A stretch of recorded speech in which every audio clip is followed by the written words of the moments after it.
Good morning. We are in the shop right now and we're doing a bit of a camera trial. I'm going to record a little bit of this on the front facing iPhone camera, a little bit of this on the rear facing iPhone camera, and then you're going to get some POV on an old GoPro. This is a Hero 3 Plus Silver, so it's not even a good one. But we're going to try all the different cameras. We're going to listen to the different audio. Most of my longer format videos are recorded on a slightly better Hero 3 with a, Rode, I think it's called the Wireless Go microphone. And that should give better audio. And when I record my voiceovers, I use a, condenser microphone and like really good stuff. So this is just going to be a fun video. What we're going to go over here is going to be how to make a air filter the cheap way. There's some videos where you see people make these nice wooden boxes and all these different ways to make an easy filter. And it's like, no. I'm going to show you the down and dirty, cheap way to save your lungs. Okay. So in this box, those two fans and that roll of cheap masking tape. We're going to make a save your lungs setup. So I can't tell you how quick this is going to go, but I don't think it's going to be a long video. Let's get to it. We're going to switch to the GoPro now. All right, we've moved to GoPro. So what we're going to do here is open this box up and reveal, well, the most important and expensive part of this job. And that is the filters. So I saw a video where a carpenter made a really nice box and mounted one 20 by 20 filter on one of those fans. And I can tell you that was rich, because the problem you run into here is that it's really, really difficult to actually not overwhelm that filter. If you're using one 20 by 20 filter, I think he was using a Home Depot filter, it might have even been 2 inches thick, you just overwhelm the filter. So what we have here is 4 20 by 30 by 5 filters. These are HVAC filters. They're pretty expensive. I think this was about $100. But what all this thickness does is give you these really deep pleats. And it gives you surface area. Because the big problem with these fans is you have a round blade in a square hole. And what that really ends up doing is they're just not very efficient. These fans don't have a ton of suck. Now, the more surface area you have in these filters, the less restriction you get. Now, we make these into a square and then mount the fans on the end, and we should be golden. So let's get these filters open and start taping.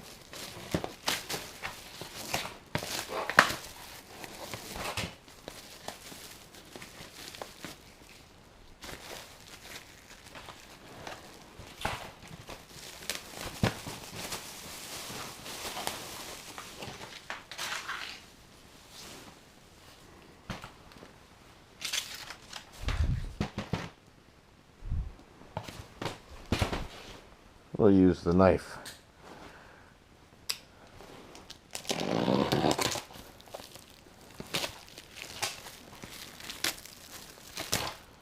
So I don't know if anybody's ever noticed this sort of thing, but you notice how every industry has now come up with their own standard So, this Merv, who the hell's Merv? And why is he telling me what filters are good? And, I mean, a lot of people say that, oh, well, there's a big crash. Crash, boom, bang. Now look, these wedges are supposed to be in here to help these pleats stay pleated. And it's not the best system, can you tell? Whatever. They are what they are. Oh, there's the finger that's supposed to go in that second one. I knew it wasn't going to have a missing finger. Well, whatever. We can work with this. We can definitely work with this. Again, this ain't no HEPA filter. We're not going that far, but it's definitely a significant reducer of dust and debris in the shop. I do a lot of cutting, grinding, and painting and stuff in this shop. And right through that curtain over there is one of my show cars. Show car. I can't believe I just said that. But it's amazing. I had made one of these with 2-inch filters. It's actually why those fans are so dirty, and I already have them. The 2-inch filters, they lasted probably 2 years maybe. And the reason the fans are red is because I did some painting in here the other day. You'll actually see the video on the Big Dig channel if you want to go over there and watch it. But anyway, I did some painting in here the other day, and I ran the filter, and all of a sudden I went, wait a minute. It seems like there's all sorts of red dust around. And then I took out my vape, because I am somewhat trying to quit smoking cigarettes. And I blew up into my filter, which was above my head with my vape. And I could see that this filter was no longer flowing. So we determined quickly that I needed to fix my filter. So what we want to do with these filters is build a box. And the dimension of 20 inches is our friend, because basically with a tiny bit of overlap, so you can come in here on each one of these and put like a strip. Now it's kind of like tack welding, where what you want to do is just put a couple of small pieces in place so that you can get it sort of attached together. And you want to do a little overlap. So you're going to see I got like 1/4 of an inch of overlap here.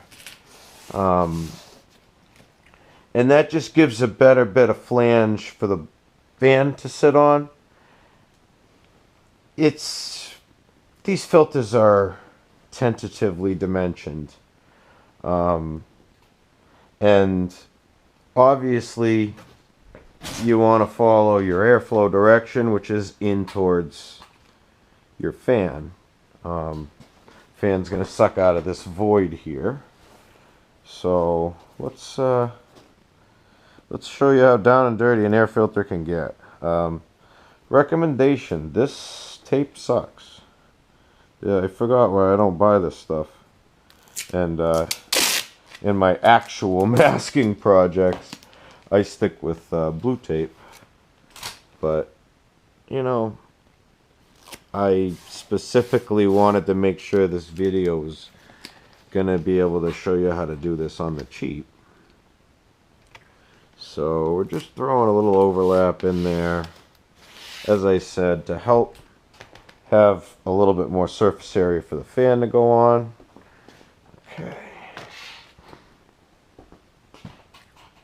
Remember, folks, down and dirty is the way to do business.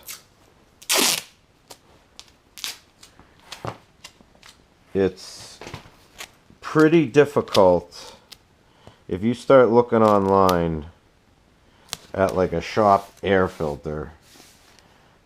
That you can spend a lot of money, like a lot of money.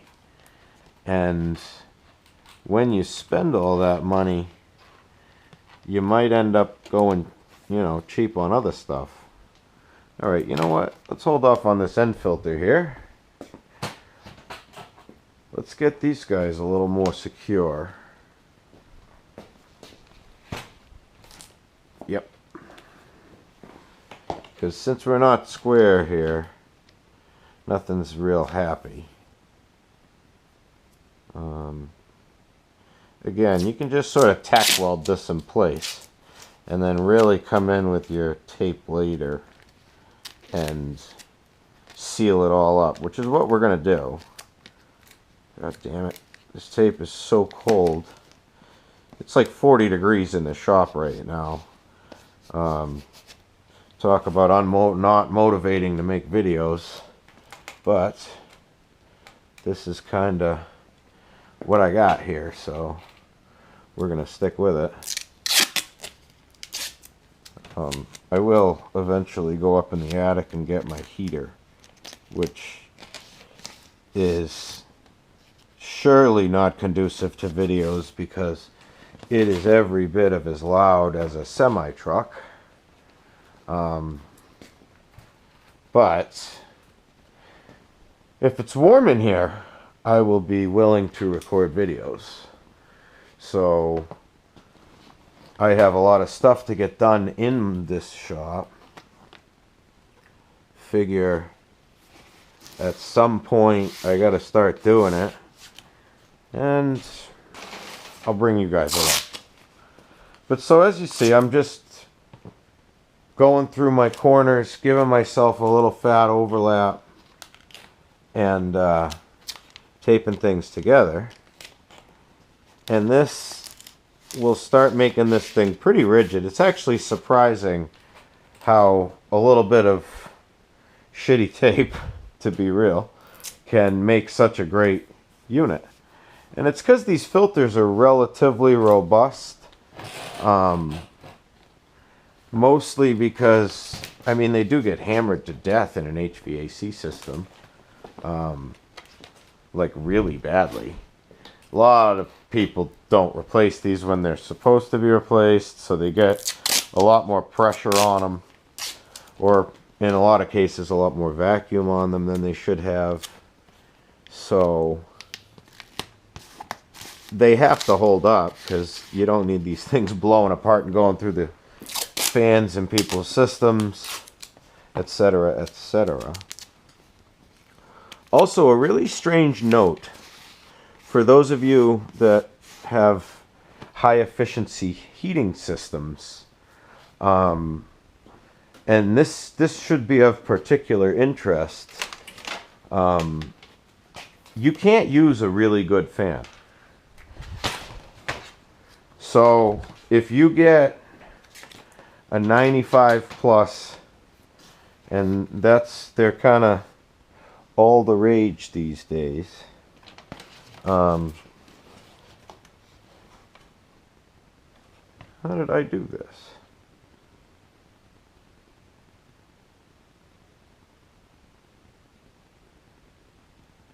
Huh. Yeah, okay. So we're just going to sit this.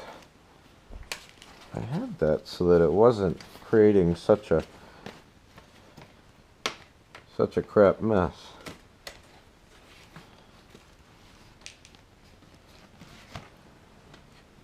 Maybe I ran it like that. Whatever. Yeah, I don't like that. Stupid cord.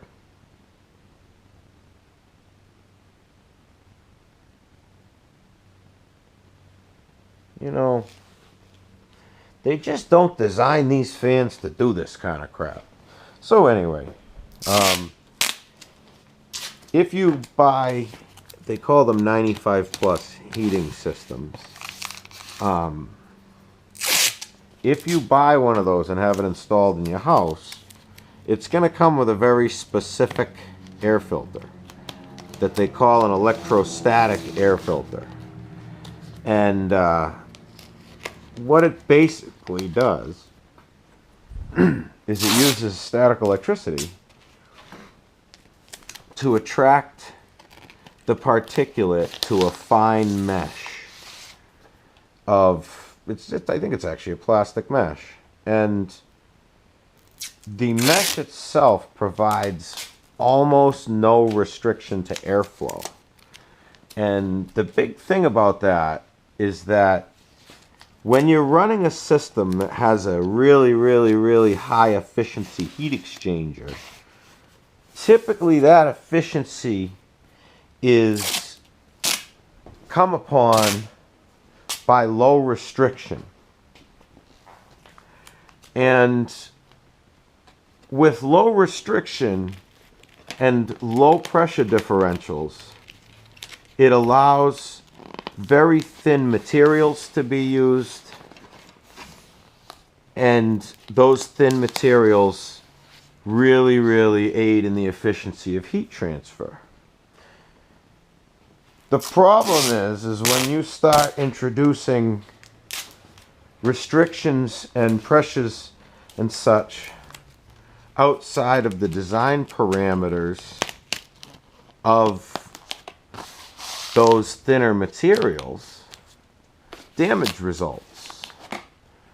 And so there's been a pretty good rash of problems with failures of heating systems, and nobody really wants to talk about why. Nobody wants to dig into the issue. They say, oh, it's a problem with the machines, it's a bad design, oh, this company didn't do a good job. Which, oh, trash truck's going by.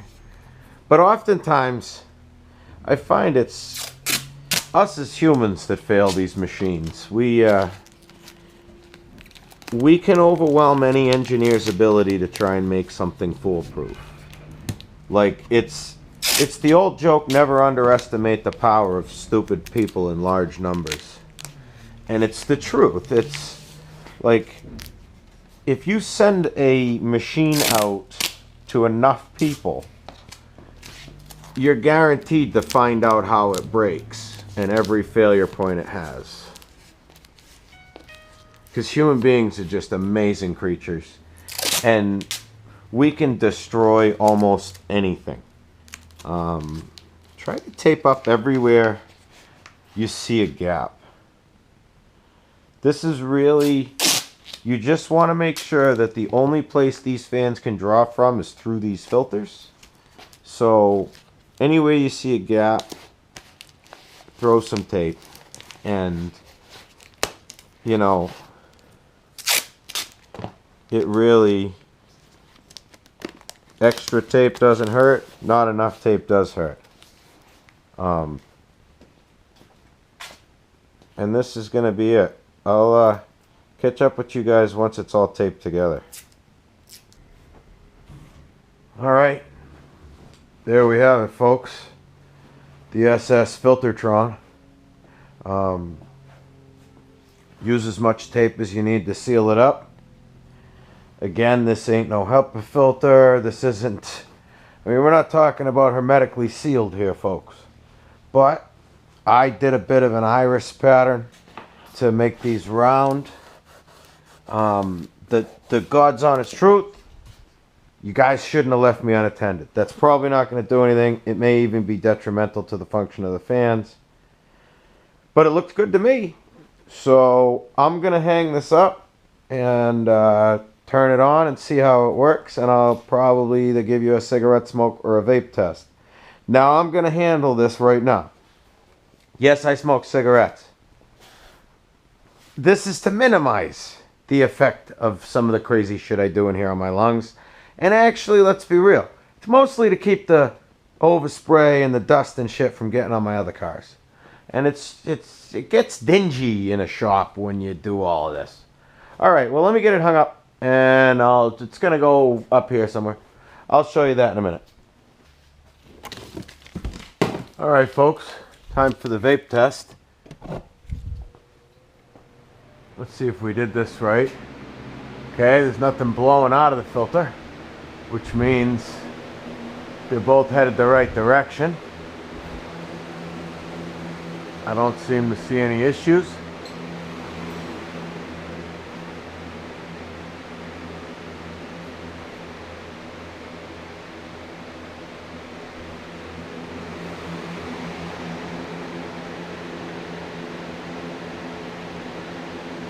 Yep, right into the filter. I can see it getting sucked into the side filters. So there you go. The handles on those fans aren't holding up so good. I might recommend a more substantial way to hold it up. And I think I'm actually going to mount it on pulleys so I can bring it up and down. But there you go. There's a quick dirty shop fan build. Use a lot of tape. The more tape, the better. You want it sealed. And hopefully that'll make a difference. Here's one more obligatory vape pull.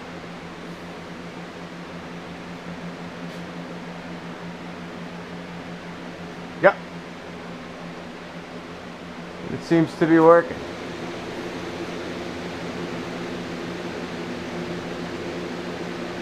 Yep.